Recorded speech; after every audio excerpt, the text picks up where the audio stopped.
Well, I was obviously given the script for the first kind of quarter of the film, and some rushes of the wheat field rushes, which are the Russell Crowe's hand, which is actually a stand-in, brushing through the wheat, and that was the grade. They knew that was going to be at the beginning of the film, so I had to conjure something up to bleed into that sequence or to cut into that sequence. So that was my guide, really. The inspiration was from the colour of the wheat, really. I mean, the wheat was so beautiful and it was just sparkling yellow, and it just seemed, because the Roman Empire had foundries throughout Britain and throughout Europe that were casting bronze, and the whole patination of the bronze kind of harked back through all the classic openings of Spartacus and Ben-Hur, and I just really wanted to give the film a really huge weight, and really wanted to really kind of not quite the rank gong, but a really big, kind of opening to kind of introduce you to this film, and the bronze kind of seemed the way forward, really, in terms of colour and just the vibe that came off the metal. The pitch was basically, you begin from above and you're looking down onto this foreboding landscape, which is the Germania, dark, kind of medieval almost, and you see what appears to be troops kind of spread across the landscape. You pan down across this dark, foreboding landscape, and you reach and look right across the horizon and realise that it's not actually troops, it's the legend, which is the story of Gladiator, just a little history of the Roman Empire up until that point, and you move across the legend from that point on.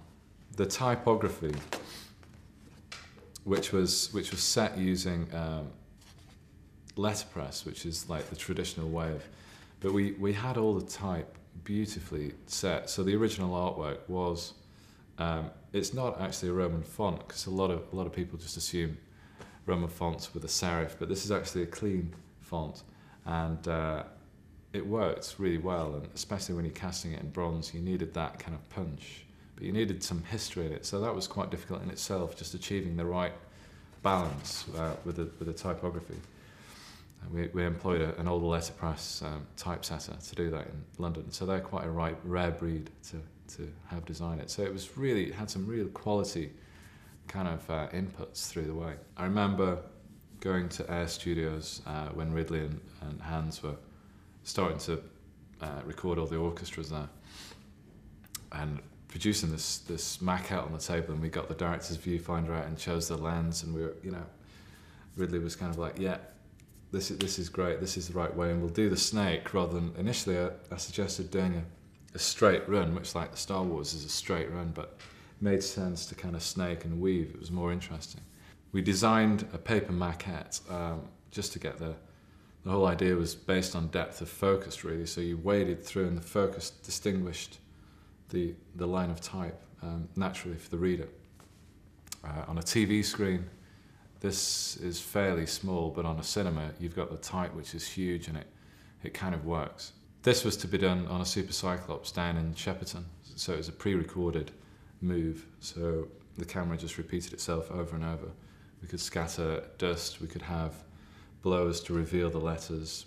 It was a very complicated manoeuvre, one single shot which lasted about 2.5 minutes.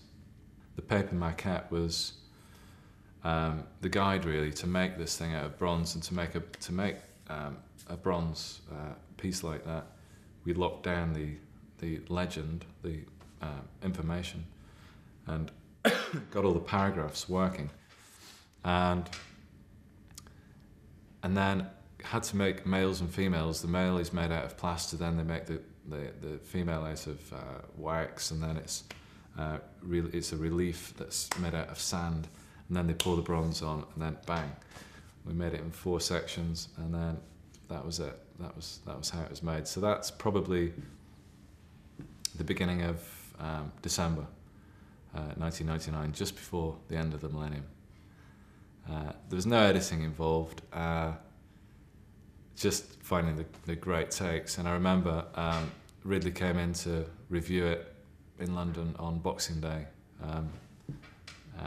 1999, and the first word he said was an expletive beginning with F, which was just an exclamation of like, great, you know, which was really relaxing at the time, and it all looked good. It all looked good at the time. The production moved back to LA to start mixing the sound. Pietro, there was a bit of tidying up with the title sequence. Pietro, the editor,